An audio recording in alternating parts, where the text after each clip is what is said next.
मित्रांनो, काँग्रेस पक्षाचे ज्येष्ठ नेते, महाराष्ट्राचे माजी मुख्यमंत्री अशोक चव्हाण यांनी नुकतीच काँग्रेस पक्षाला सोडचिठ्ठी देऊन भारतीय जनता पक्षामध्ये प्रवेश केला आहे आणि आजच त्यांना भारतीय जनता पक्षाने राज्यसभेची उमेदवारी देऊन त्यांचं पुनर्वसनही योग्य पद्धतीने आणि सन्मानजनक पद्धतीने केलं आहे। मित्रांनो, मागच्या काही काळापासून आपण बघतोय देशभरामध्ये आणि महाराष्ट्रामध्ये विरोधी पक्षाच्या नेत्यांना गळाला लावणं, त्यांना भारतीय जनता पक्षात घेणं आणि पक्षाचा विस्तार करणं ही जी भूमिका भारतीय जनता पक्षातून घेतली जाते, अर्थात 2024ला होणाऱ्या ज्या लोकसभेच्या निवडणुका आहेत त्या निवडणुकांची याला निश्चितच पार्श्वभूमी आहे। मात्र महाराष्ट्रामध्ये भारतीय जनता पक्षाकडे देवेंद्र फडणवीस यांच्यासारखा अत्यंत हुशार, बुद्धिमान आणि चाणक्य नेता असताना भारतीय जनता पक्षाला शिवसेना फोडून एकनाथ शिंदे यांना सोबत घ्यावं लागलं।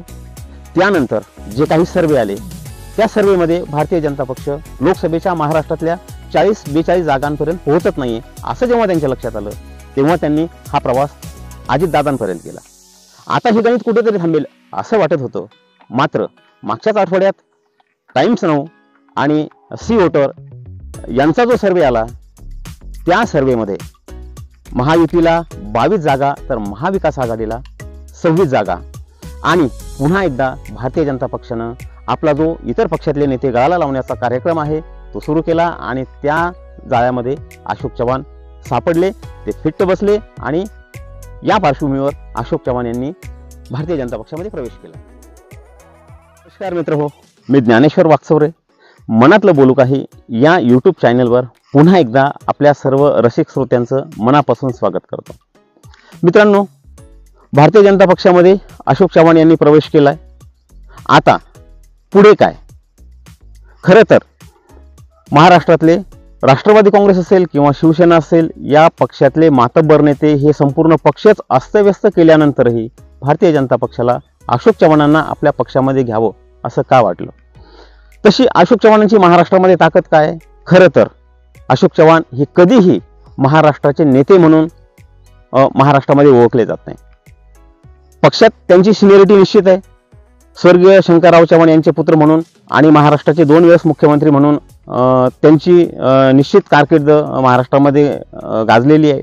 मात्र जो एक जनाधार त्या नेत्याला असायला हवा तो जनाधार अशोक चव्हाण या नावाला आहे का, या संदर्भामध्ये निश्चित काही प्रश्न उपस्थित केले जाऊ शकतात। मात्र मराठवाड्यातला हा एक भक्कम नेता आपल्यासोबत असावा असं भारतीय जनता पक्षाला का वाटलं? आत्ताच सांगितल्याप्रमाणे जो इंडिया टुडे आणि सी वोटरचा सर्वे आला मित्रांनो, त्या सर्वेच्या पार्श्वभूमीवर अशोक चव्हाण यांचा भारतीय जनतामध्ये प्रवेश ही महत्त्वाची गोष्ट आहे। आता अशोक चव्हाण यांच्या भारतीय जनता पक्षातल्या प्रवेशानंतर भारतीय जनता पक्षाला नेमका महाराष्ट्राला काय संदेश द्यायचा आहे? तर राजकीय पातळीवर, राजकीय आघाडीवर विरोधी पक्षांमध्ये अव्यवस्था निर्माण करून, विरोधी पक्ष विस्कळीत करून आपला राजकीय अवकाश व्यापायचा आणि दुसरीकडे आम्ही ज्या वेगाने कामकाज करतोय, ज्या पद्धतीने पक्षवाढीचं काम करतोय त्या तुलनेत विरोधक कुठं आहे, हा एक माहोल समाजामध्ये, मतदारांमध्ये निर्माण करणे ही एक राजकीय स्ट्रॅटेजी भारतीय जनता पक्षाकडून या ठिकाणी वापरली जाते। मित्रांनो, अशोक चव्हाणांसारख्या एका मोठ्या नेत्यानं भारतीय जनता पक्ष जॉईन केला, मात्र तत्पूर्वी बाबा सिद्दीकी यांनी काँग्रेस पक्षाला सोडचिठ्ठी दिली आहे। त्यांनी मात्र अजितदादा यांचा राष्ट्रवादी काँग्रेस पक्ष जॉईन केला। मिलिंद देवरा ही काँग्रेसचे मुंबईतले माजी खासदार राहिलेले आहेत, त्यांनी मात्र एकनाथ शिंदे यांची शिवसेना जॉईन केली। या दोनही नेत्यांना खरं तर भारतीय जनता पक्षाचा पर्याय होता, मात्र अशोक चव्हाण यांच्याजवळ येऊनच भारतीय जनता पक्षाचा प्रवास का थांबला? त्या 2 नेत्यांसाठी भारतीय जनता पक्षाने प्रयत्न केले नाहीत का? निश्चित केले असतील। याची पार्श्वभूमी आपल्याला या ठिकाणी समजून घ्यायची आहे। मित्रांनो, महाराष्ट्रामध्ये ज्या लोकसभेच्या 48 जागा आहेत त्यातल्या एकनाथ शिंदे यांची शिवसेना आणि भारतीय जनता पक्ष जवळजवळ 38-39 खासदार हे आज भारतीय जनता पक्षासोबत आहे। आणि दुसऱ्यांदा जर भारतीय जनता पक्षाला प्रचंड बहुमताने पुन्हा केंद्रात सत्ते द्यायचं असेल तर महाराष्ट्रातली खासदारांची ही संख्या कुठल्याही परिस्थितीत कमी होता कामा नये. आणि मग ही संख्या जर टिकवायची तर दुसरीकडे महाराष्ट्रामध्ये मनोज जरांगे यांच्या नेतृत्वामध्ये मराठा आरक्षणासाठीचं आंदोलन तीव्र झालेलं आहे. आणि त्यातून मराठा समाजाचा एक रोष, एक राग भारतीय जनता पक्षावर आहे की, आणि तो तसा देवेंद्र फडणवीसांवरही आहे की यांच्यामुळे आम्हाला आरक्षण मिळत नाहीये किंवा ह्या आरक्षणामध्ये देवेंद्र फडणवीसांकडून कुठेतरी आडकाठी टाकली जाते का, असा प्रश्न महाराष्ट्रातल्या मराठा मतदारांच्या मनामध्ये आहे. आणि मग हा बहुसंख्य असलेला मतदार जर भारतीय जनता पक्षाकडे येत नसेल तर त्यांना जवळ घेण्यासाठी काय केलं पाहिजे, म्हणून त्याचाच एक प्रयोग म्हणून या ठिकाणी शिवसेनेतून मराठा लीडर असलेले एकनाथ शिंदे यांना जवळ घेण्याचा प्रयत्न केला गेला. त्यांना महाराष्ट्राचं अल्पमतात म्हणजे कमी आमदार संख्या असतानाही मुख्यमंत्रीपद दिलं गेलं.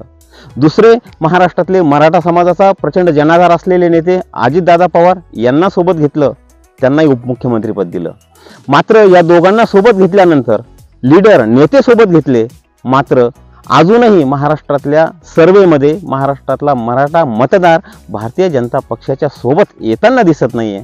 आणि त्याचीच पुढची पायरी म्हणून या ठिकाणी अशोक चव्हाण यांचा प्रवेश या ठिकाणी भारतीय जनता पक्षामध्ये घडून आणलेला आहे. मित्रांनो, या पार्श्वभूमीवर थोडासा पाठीमागचा विचार केला तर ही रणनीती भाजपची आजच राहिली आहे का, तर नाही. विनायक मेटे हे मूळचे शरद पवार राष्ट्रवादी काँग्रेस गटाचे नेते, त्यांनाही भारतीय जनता पक्षाने एक मराठा लीडर म्हणून सोबत घेतलं. संभाजीराजे, ज्या काळामध्ये मराठा आरक्षणाचा प्रश्न महाराष्ट्रामध्ये ऐरणीवर होता आणि जेव्हा संभाजीराजे या आरक्षणाचं नेतृत्व करत होते तेव्हा संभाजीराजांनाही भारतीय जनता पक्षाने हौस उचलून घेतलं आणि राज्यसभेवर पाठवलं. उदयनराजे भोसले, जे राष्ट्रवादी काँग्रेसचे जे 4 खासदार निवडून आले त्यातलं एक महत्त्वाचं नाव, मात्र 6 महिन्यामध्ये उदयनराजे यांनी खासदारकीचा राजीनामा दिला आणि ते भारतीय जनता पक्षात गेले आणि तेही राज्यसभेचे खासदार झाले.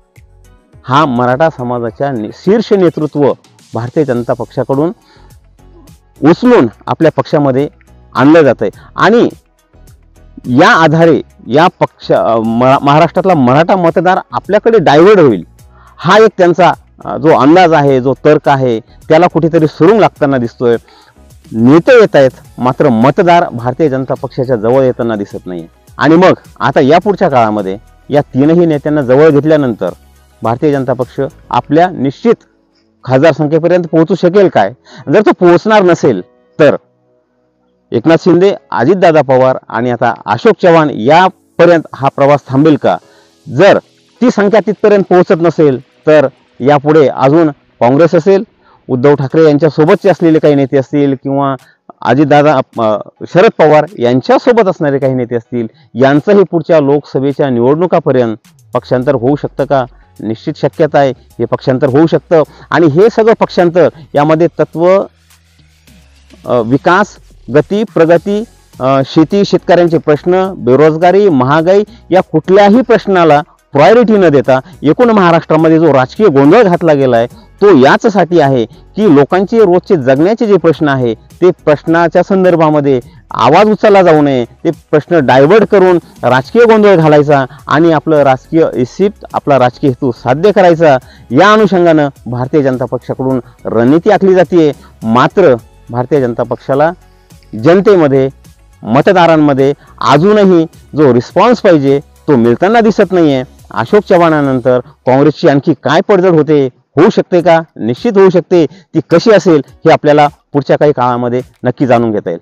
मित्रांनो, या व्हिडिओबद्दल आपल्याला काय वाटतं नक्कीच कमेंट बॉक्समध्ये कळवा. तोपर्यंत धन्यवाद. जय हिंद, जय महाराष्ट्र.